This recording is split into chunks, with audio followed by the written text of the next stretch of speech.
Est-ce que vous sentez l'excitation de Noël monter un peu? La joie de Noël? Est-ce que ça arrive? Parce que moi, en fait, oui. Et c'est marrant parce qu'il n'y a pas une année où organiser les fêtes de fin d'année n'a été aussi galère.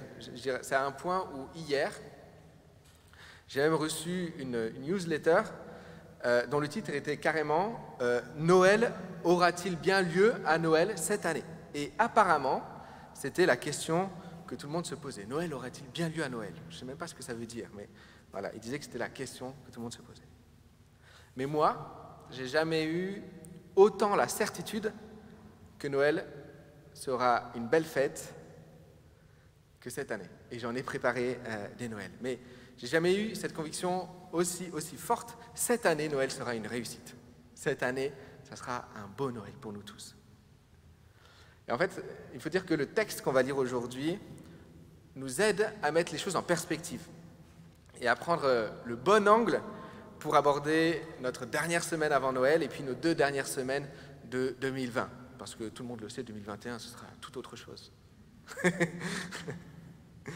Et plus je méditais le texte d'aujourd'hui, ce texte qu'on va lire maintenant, c'est une parabole que Jésus a racontée quand il a raconté à ses disciples quand il était en Israël et qu'il marchait un peu partout là-bas. C'est une parabole, une histoire qui parle d'hospitalité. Et plus je méditais cette histoire que Jésus a racontée, plus j'étais émerveillé par les promesses de Dieu et plus j'ai été dans la reconnaissance et la joie parce qu'en fait, j'ai découvert que la réussite de Noël, ma paix en ce moment, eh bien, ça ne dépend pas du virus ni de moi, mais de lui seul. Et en lui, lui, j'ai découvert que ce que lui, il veut, ce qu'il veut, Dieu, c'est m'inviter, c'est nous inviter dans sa joie, c'est nous faire partager sa joie. C'est ça son but. C'est ça son but. Et Dieu, il échoue rarement dans ses projets. Donc voilà où j'ai trouvé cette paix dans cette parabole-là. Donc vous savez que depuis le début de l'Avent, ça fait maintenant notre 4e dimanche, qu'on médite sur l'hospitalité de Dieu avec le thème « Dieu s'invite, même si c'est le bazar ». Et donc, dans cette parabole que certains d'entre vous connaissent, Jésus compare Dieu à un roi qui invite ses amis à une fête. Un roi invite ses amis à une fête. Un grand banquet pour le mariage de son propre fils. Le mariage du fils d'un roi, c'est une sacrée fête. Mais tout ne se passe pas comme prévu. Et cette histoire, on va la lire, elle nous montre à la fois l'intention de Dieu, qui est de se réjouir, qui est de faire la fête avec ceux qu'il aime, d'inviter ceux qu'il aime à se réjouir, à la joie avec lui. Puis ça nous montre aussi sa détermination. Parce qu'on va voir que dans le roi de cette parabole-là, il est implacable avec tous ceux qui voudraient gâcher la fête. La fête ne sera pas gâchée. C'est hors de question, il l'a décidé et la fête ne sera pas gâchée. Voilà. Donc, je vous invite, si vous avez une Bible, à prendre à Matthieu 22, si vous n'avez pas de Bible, à simplement écouter. Matthieu 22, les versets 1 à 14. Voilà ce qu'on peut lire. Jésus se met encore à parler aux foules en utilisant des comparaisons, paraboles, des paraboles. Et il leur dit: le royaume des cieux ressemble à ceci. Un roi prépare un grand repas pour le mariage de son fils. Il envoie ses serviteurs appeler les invités au repas, mais les invités ne veulent pas venir. Il envoie d'autres serviteurs pour dire aux invités: maintenant le repas est prêt. J'ai fait tuer mes bœufs et mes bêtes bien grasses. Tout est prêt. Venez au repas de mariage. Mais les invités n'y font pas attention. Et ils s'en vont. Voilà. L'un à son champ, l'autre à son commerce. Les autres prennent les serviteurs, ils leur font du mal et ils les tuent. Le roi se met en colère. Il envoie ses soldats tuer les assassins et brûler leur ville.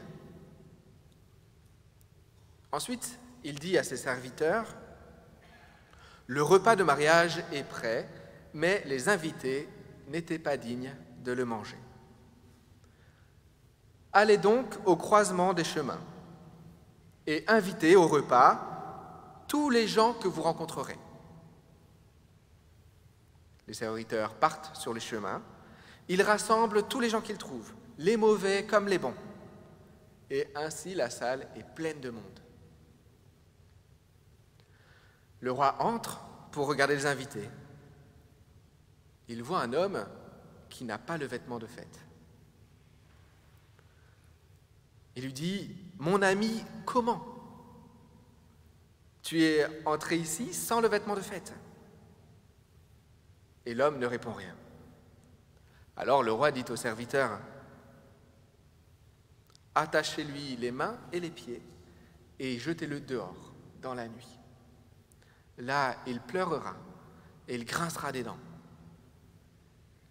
Et Jésus ajoute, « Oui, Dieu appelle un grand nombre de gens, mais il n'y en a pas beaucoup qui sont choisis. » Amen. Voilà, Dieu est comme ce roi. Dieu est comme ce roi. Il prend vraiment la fête très au sérieux. On ne plaisante pas avec la fête. C'est important. C'est un peu surprenant d'ailleurs, parce qu'on n'imagine pas toujours Dieu comme un grand fêtard. Hein? Et pourtant, voilà, le royaume de Dieu, ce qu'on appelle aussi communément le paradis, souvent dans la culture, pour l'expliquer, le royaume de Dieu, Jésus le compare à un banquet.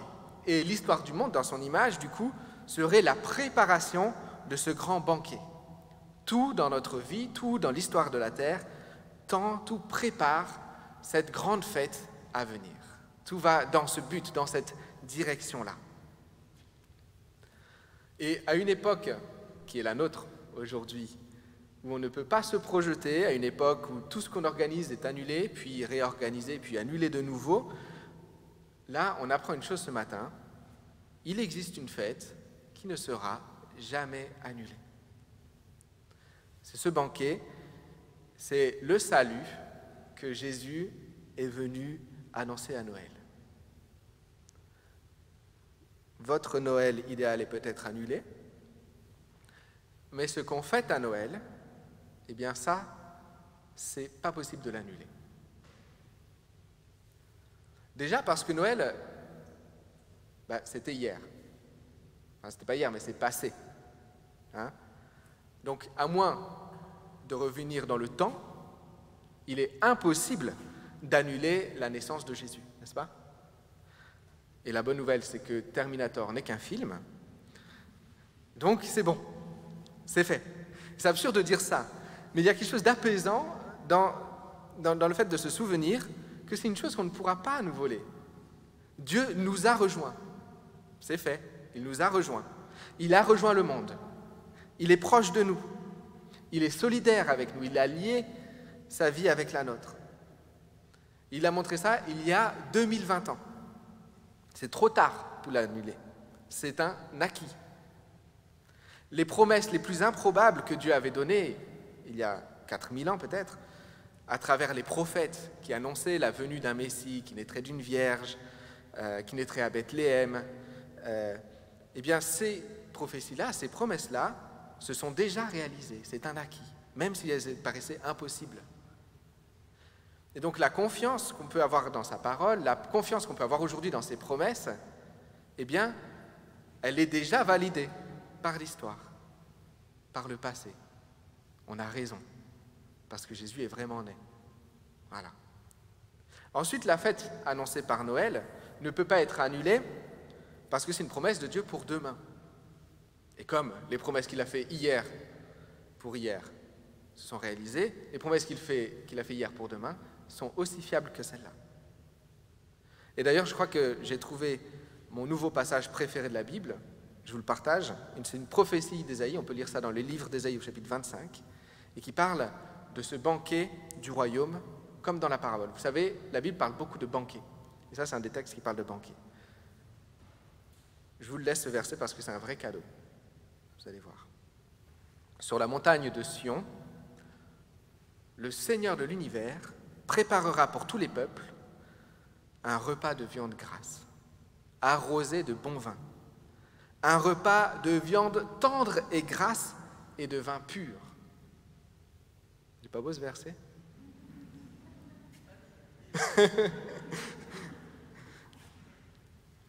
Et le texte ne s'arrête pas là, évidemment. Le texte parle de ce... Moi, j'ai retenu ça parce que j'aime bien manger, mais... Le texte parle de la fin de la tristesse. Il parle de la fin de la mort. Il parle de la fin des larmes. Il parle de la fin de la honte et de l'humiliation. Ce texte, cette prophétie, cette promesse, parle d'une espérance accomplie. Il parle de délivrance. Il parle de joie et puis encore de joie. Il parle de salut et il parle de sécurité. Jésus réitère ses promesses quand il compare le royaume qui vient à ce banquet-là. Ces projets que Dieu a formés depuis longtemps, depuis avant la création du monde. Ces projets, ils sont sûrs, ils sont fiables et ils s'accompliront parce qu'ils reposent sur Dieu seul. La défaite des tyrans et des barbares dont cette promesse parle, c'est une chose sûre. Le refuge pour les pauvres et ceux qui sont dans le besoin, c'est une chose sûre. Cette fête-là, elle ne sera pas annulée. Fête en famille ou pas, rassemblement de 1 ou de 6 personnes, grand-mère dans la cuisine ou pas, cadeau de Noël qui arrivera en 2021 ou 2022 en fonction de la poste, peu importe. Le Noël qu'on fête, ce n'est pas celui-là. Le Noël qu'on fête, c'est les noces du Fils du Roi, l'union de Dieu et de l'humanité en Jésus-Christ. Jésus qui est Dieu fait homme. Jésus qui est à la fois pleinement homme et pleinement Dieu. Notre nuit de la Nativité, elle ne peut plus être annulée, et notre banquet que Noël annonce et qui arrive, l'événement, c'est l'événement le plus sûr de la terre. Voilà. Donc Noël, la fête de l'union de Dieu avec l'humanité, la fête de l'union de Dieu avec l'humanité ne peut pas être annulée. Mais bizarrement, cette fête-là, celle qui est sûre, celle qui est certaine, celle qui ne sera pas annulée, elle n'intéresse personne. Elle ne réjouit personne, même moi, même nous. On l'oublie souvent, on ne va pas se mentir. On pense à tout sauf à ça en ce moment. Je pense à la température de l'eau là tout à l'heure.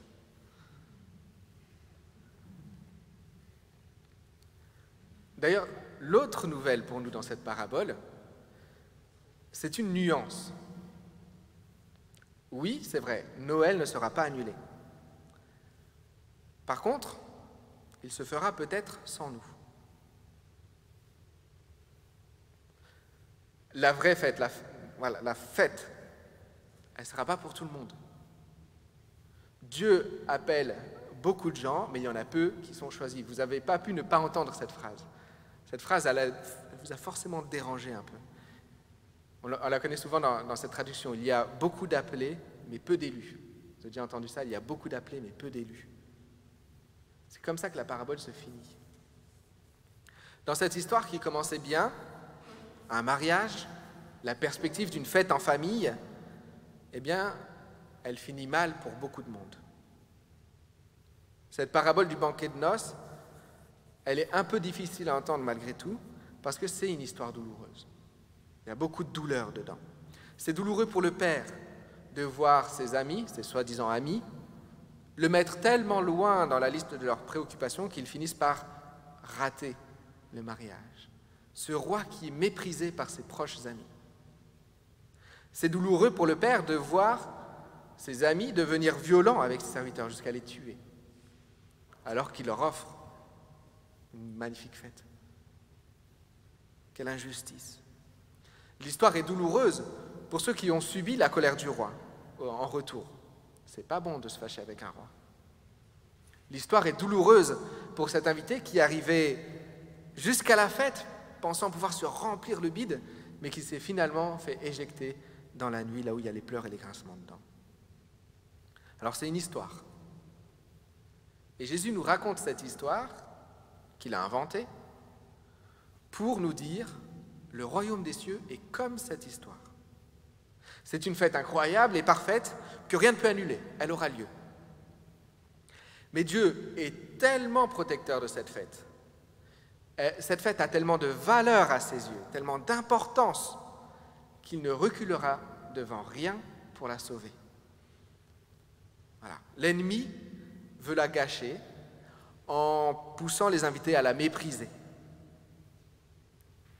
Il veut la gâcher en persuadant quelqu'un d'y assister de manière hypocrite.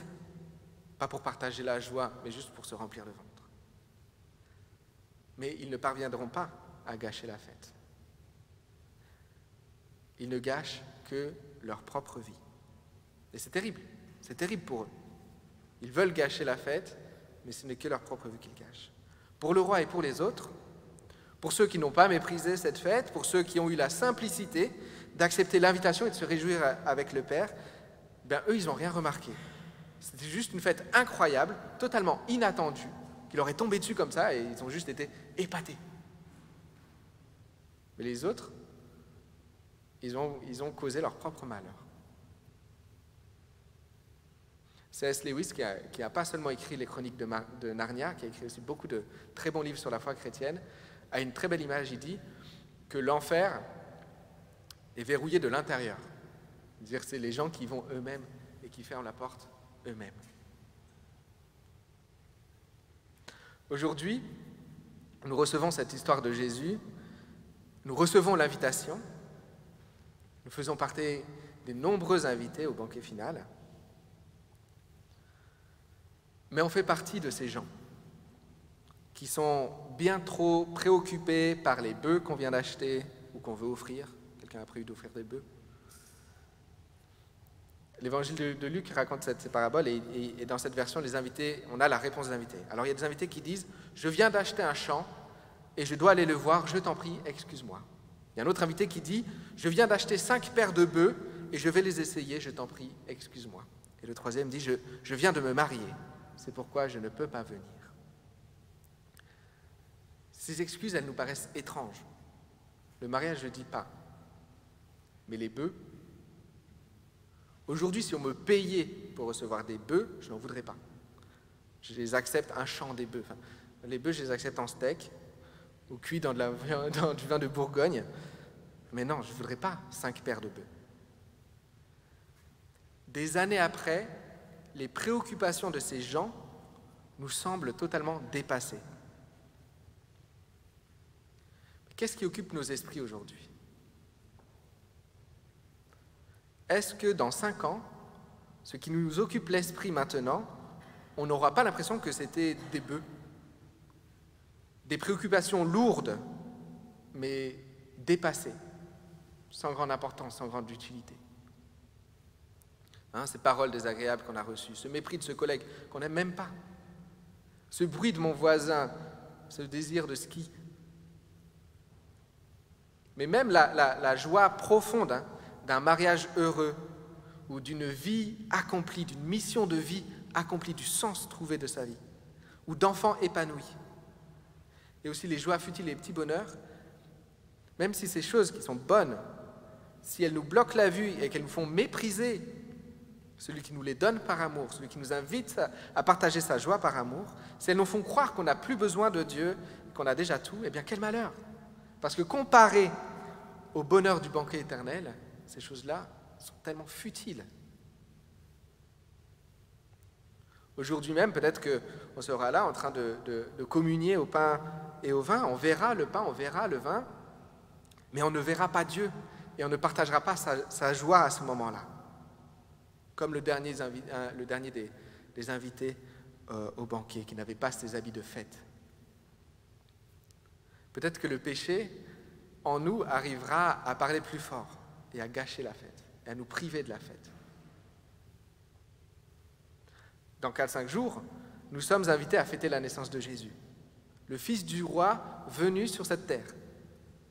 Est-ce que nos bœufs, nos champs, nos shoppings, notre solitude, nos problèmes nous empêcheront de répondre à l'invitation?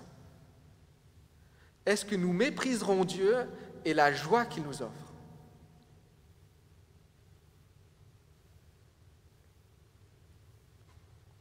Au final, ceux qui répondent à l'invitation, c'est ceux qui ont faim. Ceux qui répondent à l'invitation, ceux qui profitent de la fête, sont ceux qui ont faim. Bon ou mauvais, peu importe. Il s'en fiche, le roi.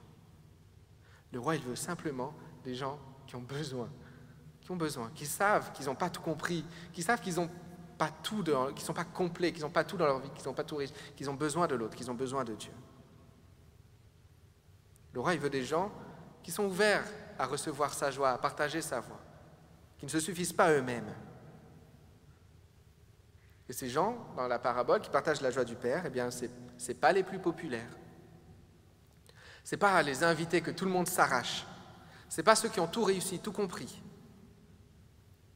Ceux qui vont au festin, c'est ceux qu'on a oubliés, ceux que personne n'invite jamais. C'est ceux qui n'ont pas de famille, ceux qui ont peur, qui sont inquiets, qui doutent. Luc dit, les pauvres, les infirmes, les aveugles et les boiteux. Ceux qui sont sur le bord du chemin. C'est nous. Quand on désespère, quand on n'a plus de force, nous, quand on se sent abandonné, indigne, mal aimé, indigne d'amour. C'est nous quand on sait qu'on a besoin de Dieu, qu'on a besoin d'un miracle pour pouvoir être accueilli à la table du roi, malgré les 1000 manières qu'on a de le mépriser chaque jour. C'est nous quand on sait qu'on a besoin d'être pardonné pour pouvoir participer à sa table, malgré les 1000 fois où on a préféré notre bonheur à son invitation, ou pour les 1000 fois où on a préféré notre malheur à son invitation. Ceux qui participent au festin, c'est nous quand on sait que ce n'est que par grâce qu'il nous accueillera, par Jésus-Christ qui nous lave, qui nous débarrasse, qui nous pardonne nos péchés, qui nous rend de nouveau simples, justes, ouverts à la communion avec Dieu. Cette année, Noël sera réussi. Je le sais parce que la réussite de Noël ne dépend pas de nous, du virus ou de notre famille. Noël dépend de Dieu seul. Aujourd'hui, entendons l'invitation du Père qui nous appelle à nous réjouir avec son Fils. Entendons son invitation à partager sa joie pour l'éternité. Laissons de nos côtés nos bœufs, nos chants, nos joies, nos tracas. On n'a rien mérité. On n'est pas plus digne qu'un autre et il nous invite à la fête. Ayons cette simplicité, cette humilité de tout lâcher et de nous dire merci et d'aller avec lui. Ah, c'est accompli. Christ est né, Christ est mort, Christ est ressuscité et par lui le Père nous dit maintenant, venez car tout est prêt. Je vous invite à prier.